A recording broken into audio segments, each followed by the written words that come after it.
সবাই যেখানে রান দেন দুহাত ভরে, সেখানে মুস্তাফিজ বুঝালেন কিভাবে টি-20 ক্রিকেটে বোলিং করতে হবে।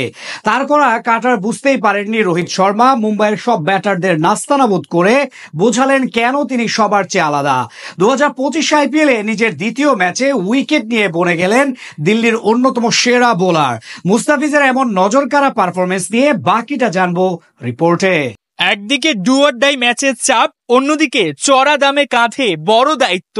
অতিরিক্ত প্রেসারে ভেঙে না পড়ে উল্টো জ্বলে উঠলেন মুস্তাফিজুর রহমান।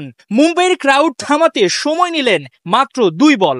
প্রথম ওভারেই স্বীকার করলেন বিগ ফিশ রোহিত শর্মার উইকেট। আইপিএল এর প্লে অফ খেলতে মুম্বাইকে হারাতেই হবে দিল্লিকে। এমন গুরুত্বপূর্ণ ম্যাচে একাদশে ঠাঁই পেলেন না কাপ্তান আকসার প্যাটেল। অধিনায়কের দায়িত্ব ফাফ ডু প্লেসির কাঁধে। গুরুত্বপূর্ণ ম্যাচে ফিজের কাঁধেও বড় ডিউটি। পাওয়ার প্লের তৃতীয় ওভারে টাইগার পেসারের হাতে বল তুলে দিলেন কাপ্তান। অবশ্য হতাশ করলেন না মুস্তাফিজুর রহমান।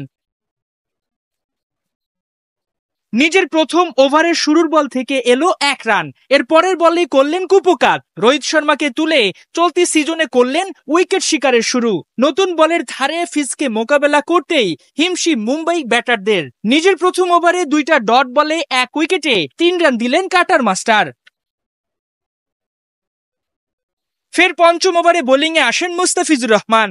2টা ডট বল দিলেও প্রথম ওভারের তুলনায় কিছুটা এক্সপেন্সিভ ছিল এই ওভার। 2 বাউন্ডারিতে 12 রান খরচ করেন ফিজ। এরপর 14 ও 18তম ওভারে বোলিংয়ে আসেন মুস্তাফিজ।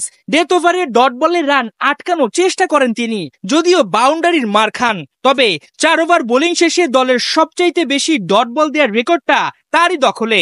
1-এর অধিক উইকেট না পেলেও চোখ আটকে যাবে স্কোরবোর্ডে ডট বলের দিকে। 24 বলের 10টা বলই ডট দিয়েছেন ফিজ। 30 রান খরচায় শিকার করেছেন মোটে 1 উইকেট। উইকেটের দিক থেকে বিবেচনা না করলেও ডট বলের দিক থেকে অন্যান্য পেসারের তুলনায় মুস্তাফিজের বোলিং ফিগার বেস্ট বলতেই হবে।